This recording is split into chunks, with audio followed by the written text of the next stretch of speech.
Question 5, we'll begin with Mr. Woods. What role do you see the Anniston Regional Airport playing in the city's long-term economic development, and how would you seek to maximize its potential as a strategic asset? The regional airport. When I first came here, I didn't even know about the airport, but I slowly grew to know about it. And I see a potential hub for deliveries for a fire station that could be an aerial fire station. Because we are surrounded by forests and stuff here. We need some fire. We have a fire station right there would provide aerial combat competitive resources as well if said wildfire breaks out in one of our national forests. I see just a potential hub for many things. Tourism, like small airplane rides, like touring the skies of the mountains and stuff. Bringing in cargo resources, all that. If we can work with work with the communities to expand said airport, we could utilize it to really make this town boom. I imagine like central lanes, as I said, cargo hub, fire station, tourism, aerial tours, even private pilots. I know if you would love if we can make the city better stuff, we can try to invite some private plane owners and stuff to have their planes housed at the airport. Thank you. Thank you. Mr. Foltz?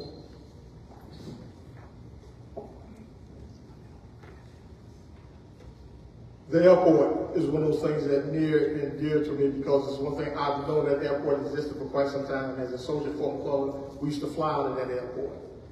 But there's some things at an airport that you must understand. That airport is really falls under the FAA, Federal Aviation Administration. We've done some things at that airport without going through the FAA. We understand that we face some dilemmas with that airport, but we brought them under control. But the thing about it, you cannot have a piece of property like that, and it's not just the airport, it's other things, without having a plan on what you're going to do with it.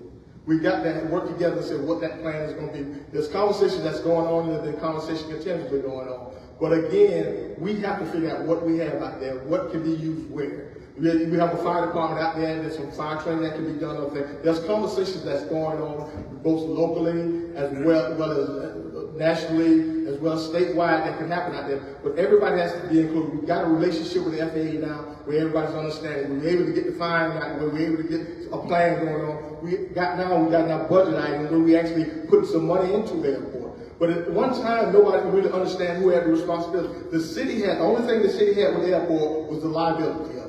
And the liability on the airport, if something happened out there, that could have brought the city to the knees. Now we understand the direction we got to head with the airport. But again, that's an asset to Anniston. We don't want to just turn that airport over when it's the Anniston airport. And there can be some things to be done with it. But we got to come up with a plan. We got to have these conversations on what we're going to do with that airport, how it's going to be effective for everyone, so everyone can use that airport. Because JSU, there's other places, the double actually flies out. There's a lot of things that go in and out of the airport. We just finally got able to know what lands in that airport, what doesn't land in the airport. So we just got to get our arms wrapped around. We got a plan already. Should be finished by the end of the year, so we can start having partnership talks with what we're going to do with that airport. But that airport can be a vital asset to this city, and that's one of the things that's key on my agenda, the airport. Thank you. Thank you. Mr. Little? I have the plan and I'm the man. What you're going to do, well, I'm working with some people in Detroit right now. They're working with some students. And what had happened is not just for Anniston students, but other students in the county. They have a plan. Students starting in the 9th grade will be at the airport going, in a few years, they're going to need, I forgot how many millions of aircraft mechanics there, and they have a plan. Started in 9th grade, those students go to about 2 hours a day down there, and when they graduate from high school, they're making $75,000 to $80,000 a year coming out of high school. A few years ago, we talked about FAA. There was some problem with FAA that Anniston went through. I think we fixed those problems. And now what we have at the airport, we have to get in touch with the people. We have a contract. Some people have a contract out there for X number of years. I think the city has to go back and relook at their contract, and there's some people, someone wants to bring in a small aircraft, air transportation in and out of that airport. now. But we have to go back and talk with the people that has the long-term lease agreement there and make some changes there. And I think that all that is workable and doable when we sit down together and talk about what's going on there. Anderson been lacking. It is a great tool that we have. At one time, I think during the Talladega race, Anderson, that airport was about the largest, with landing a whole lot of planes, about the busiest airport in the southeast. That place was landing plane in Florida at one time. So we have a plan that would grow, I think, the airport and make it happen. They wanted to change it a while back, change the name. The chief said, Anderson has a bad name. I said, no, Anderson name stays on the airport. We're not running from our name. We're going to up our game. Thank you. Mr. Chigwood. Man, I like that play on words. That was good. So like I talked about earlier about the airport, I met with them a few weeks ago, and first off, it was blazing hot out there. So kudos to those people that do that every single day. But I will tell you, they are doing, the Anderson Aviation Group is doing some amazing things out there. If you have not stopped by, stop by and visit. They are really knocking it out of the park. But where we lack is, again, simple city functions. The city owns the airport space. When I was there, these were just things that I saw that day. And there was no air conditioning inside one part of the building that wasn't working. It's summer in Alabama, and I'm very large, so it was very hot in there. Simple functions. There was a shower that was molded. That's where we're putting pilots that are visiting. Oh, yeah, get a shower in this moldy shower. Good luck. Don't catch anything. I mean, come on. Then something as simple as she was having to argue with Public Works on who was going to mow the grass. Yes, mowing the grass. That was an argument that she was wasting her time doing when she had other far more important things to do than argue with her landlord about mowing the grass. So these people are doing everything they can. We have to support them. That is a huge, vital resource that we are underutilizing it. My great-grandmother told me stories when she flew in there. I think it was Southern Sky or Southern Air back in the 80s. Again, I know that it's a long way down the road, but how cool would it be to take off from Anniston and you can get to Atlanta in no time, leave your car at the airport, and live your best life. So thank you. Thank you. Mayor Smith. So I want to explain, our airport is technically a regional airport, but I would argue that it is currently not. It can be. We have a fixed base operator called Anderson Aviation that currently provides fuel for different military planes that comes in and out. We have a contractual agreement with them that is completely outdated. I think there are areas for the city of Anniston to improve, and I also think that there are areas for Anniston Aviation to improve, but that's just one part of it. And I'm working on ensuring that we prioritize effective communication to enhance our airport. I think in order for it to be a regional airport, we're going to have to restart those conversations with the city of Oxford. Our airport technically actually sits and is surrounded by the city of Oxford. They have this excellent idea of implementing an aviation training school in conjunction with what they're doing with CREATE. That benefits students in this entire area. It's not about Anniston saying this is mine and we're not going to share. It's about us being willing to do what's best for us as a whole. Something I always say, Anniston first, the county second. I will always advocate for the city of Anniston, but when I know that if we can work in conjunction and collaboration with other cities and it will benefit everyone as a whole, that is something that I absolutely want to do. Additionally, we are currently working on a regional fire training center, regional aviation fire training center, but that is something that we will have to get federal funding from, and as we know, there are a lot of federal cuts that are happening right now. So I see that happening in about 5 to 10 years, but it's something that we are super hopeful for. Thank you. Thank you. Mr. Folks, we'll begin our next question with you. The city of Anniston has a complex reputation, including concerns that the city is difficult to work with from a business or administrative standpoint. While there has been progress in areas like economic development and tourism, many business owners and investors say it still takes longer and costs more to build or open a business in Anniston compared to nearby cities.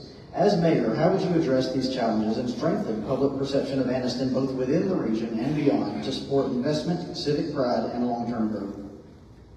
Well, I would hope to handle that the same way as I handled it as city manager. One of the things, the first thing that I did as city manager to actually streamline that, is actually make a department that actually includes the fire marshal, it includes your inspection crew, so you have one stop to come. Also put together something where you got a one-stop shop where you can come and actually have a conversation and have everybody in the room that anything that needs to start the business. I still have a conversation every month when we're with the leadership staff and find a way to say yes.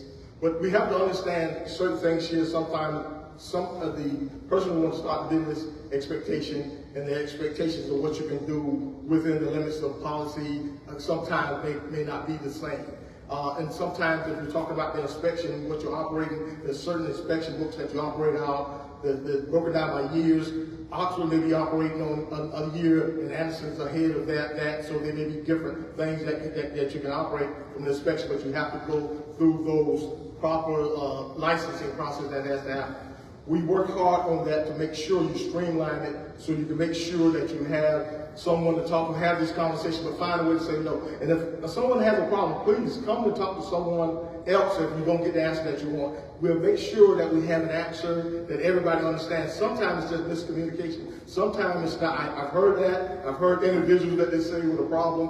One of the first things I've done before is actually get all these buildings together in one room and have this conversation. And when we have the conversation, what's being said and put out in public and social media is not what's really being said. Sometimes it's just the way it's being communicated. We got to continue to communicate. We got to get better at what we're doing, understanding the importance of businesses, and then you'll see the changes are happening, but those have to be a continuous conversation and a continuous something that we work on until we get to where we'll never get to an ideal situation, but we need to get to where we can actually benefit the public. Because again, we work for the public, that's what we work for, and we try to do everything to make sure, but sometimes expectations are not the same. Thank you, sir. Mr. Little.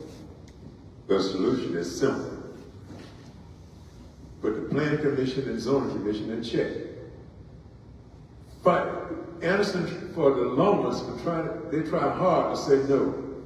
Go right down to Oxford and they're easy, just like that. I had a young lady talk to me the other day. She had to jump through hoops just to paint the cotton picking door. That's crazy. Went right down to Oxford and they, bam, get everything just like that. I don't care nothing about that.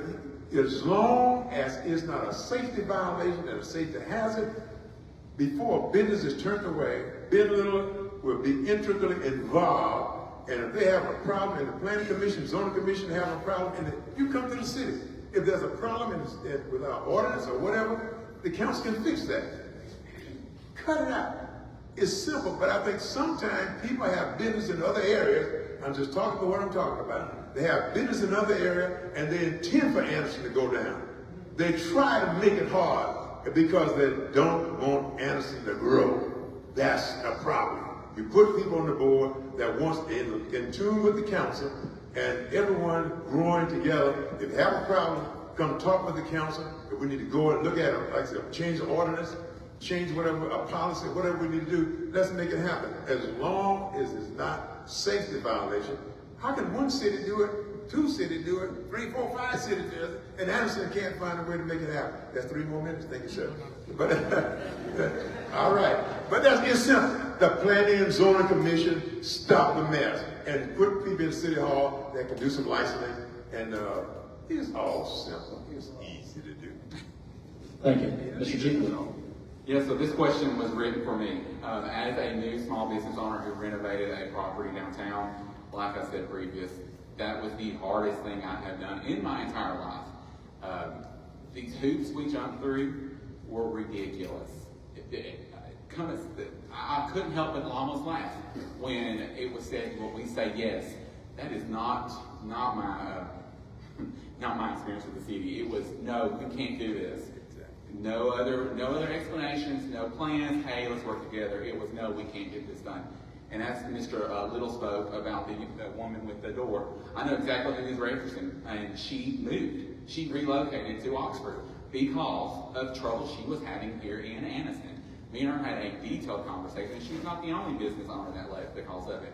And I'll be quite frank, if I had known then what I know now, I'm not confident that I would have opened a business and spent my money, my hundreds of thousands of dollars that I will be paying on for the rest of my life, and probably my children's life, to invest in the city, knowing the hoops that we have jumped through that we still haven't been able to complete. because of people at City Hall that are not willing to bend. Like Mr. Little said, if it's not a safety issue, what's the problem? Why is it happening in other communities but can't happen here? We want to put a loft in our building, a loft that we reside in, and that has been one hoop after another that we simply cannot afford. Millions of dollars. I can't get a loan for millions of dollars. There's no properties to even get an appraisal, to even get up to a loan for over $1 million in the city of Anniston. So this is the problem. The problem is in the 1100 block of Noble Streets. Thank you. Mayor Smith. So there's a couple of things that I want to address, and I don't want to negate the concerns that have been stated, but in the past 5 years, we've had a 291% increase in business license. So yes, it may be hard to do businesses, but we're doing more business in the city of Anniston than we've done in the past 25 years.